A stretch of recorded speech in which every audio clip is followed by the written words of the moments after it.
Hi, it's Faye Lynn from Strands Knitting Studio in San Clemente, California. And this video has off my needles. It has how you can knit for 6 hours guilt-free at home. It has some classes and it has our March UFOs. Stay tuned.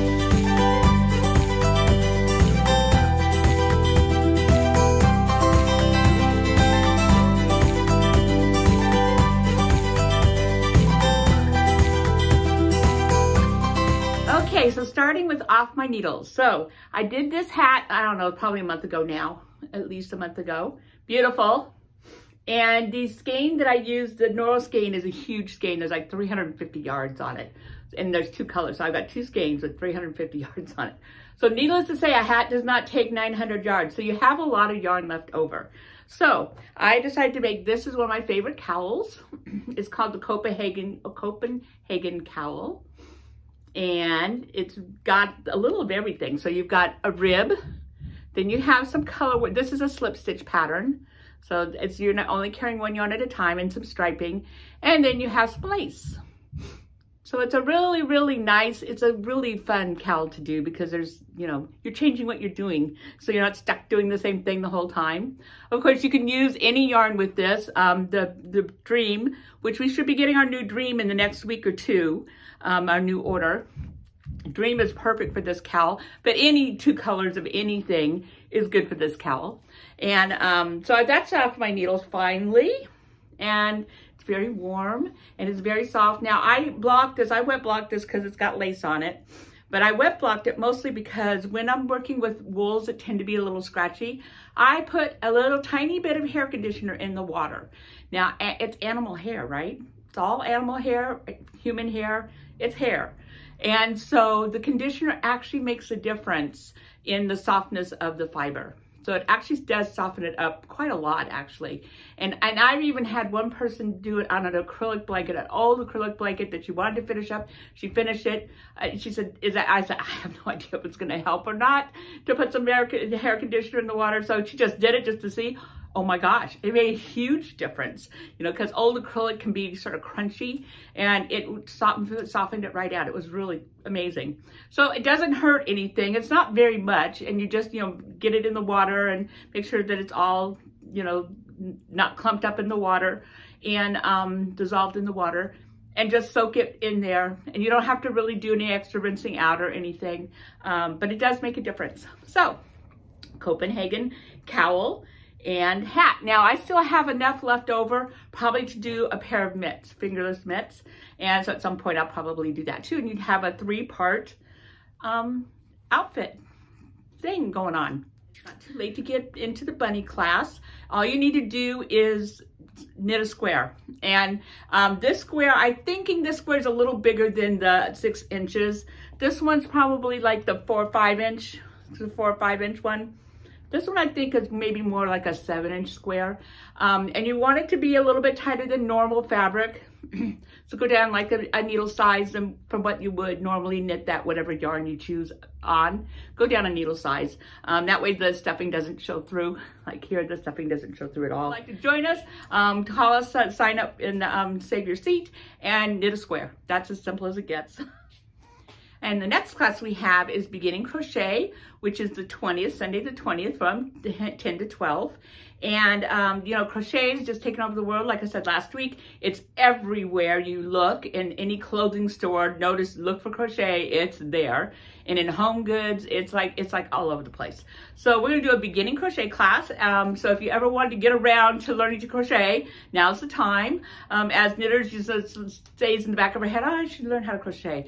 And you should, because it's very useful with knitting. Knitting and crochet together work very well because you can do a knitted blanket, and then a crocheted edge is much easier to do than a knitted edge, you know, lace edge, and it goes faster and all that stuff. So crochet and knitting work really well together. They have different properties that make them better for different things, but it's a really good part of a skill to have if you are using yarn.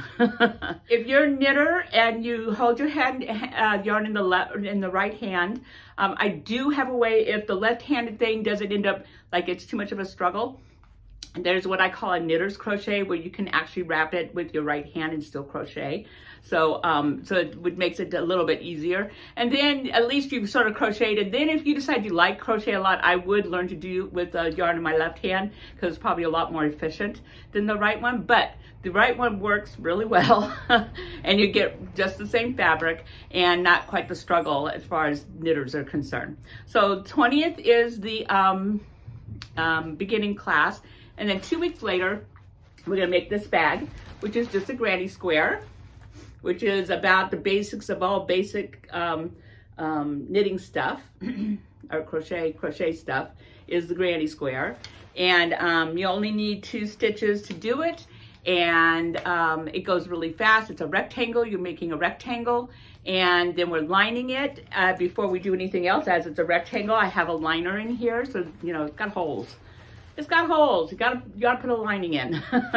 But it's just a rectangle lining, and you're gonna whip stitch it together. And then we do this. Then we pick up this part here and add the handles. And then that's it. And this takes 3 skeins of the currants. Now we don't have the currants in yet. Hi knitters, this is a little update to the video I filmed yesterday. So I'm gonna stick this in even though it's the next day. So with our crochet bag, this is Caron's, and it's like a ribbon, a cotton polyester ribbon yarn, and we love it. They just let us know that it was supposed to be in like this month, then it's now not gonna be until May. So, and we don't really have any more of this. So we have other options. We're looking for a sub for this, a dupe for this. And so we'll continue to look for a dupe for this. But we also have lots of stuff in the store that will work. And all you need is a worsted weight yarn and colors. And you can stripe the bag if you want. And I'm gonna put different options in pictures here. But so we have lots of colorful yarn that will work. It doesn't have to be the Caron's. So all of this is worsted weight. So we have these, which I think would work up really well. We don't have a lot of them, but we have a few. You need 600 yards for the bag of whatever you're gonna use. On this one, I used 2 of the green one that had green and only 1 of this blue one that I alternated. And so that blue would be 200 yards and then the green would be 400 yards.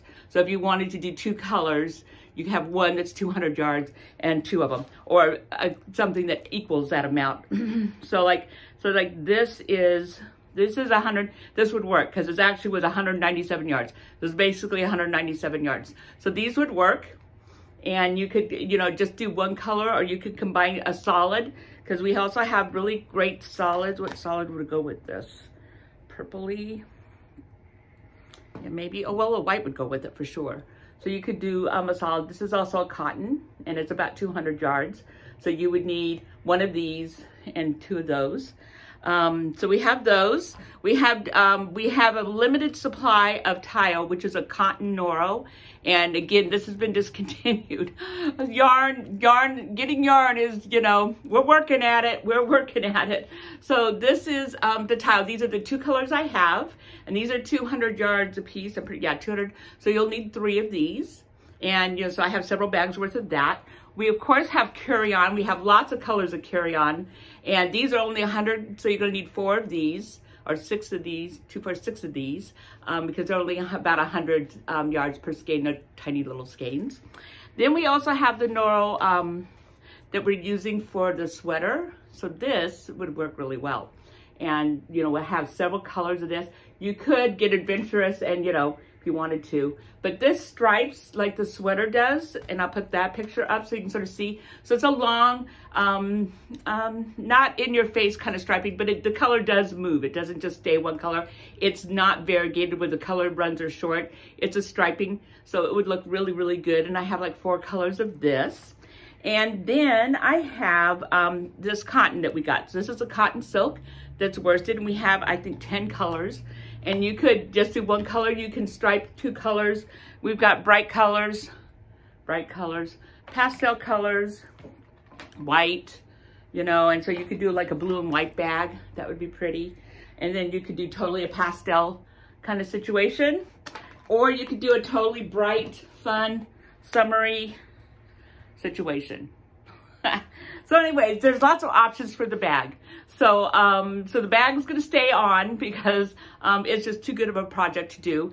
And, but we don't have the Karens, but a worsted, we are looking for a worsted weight yarn, and it can be, you know, it can be anything.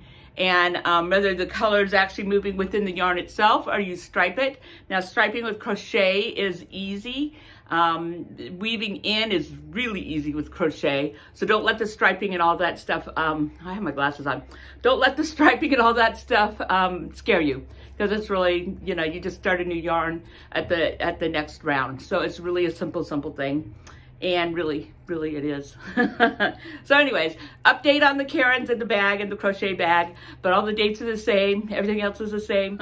So that's what's up right now with crochet. I will be doing more crochet. There's a bucket hat we're gonna do and a top we're gonna do.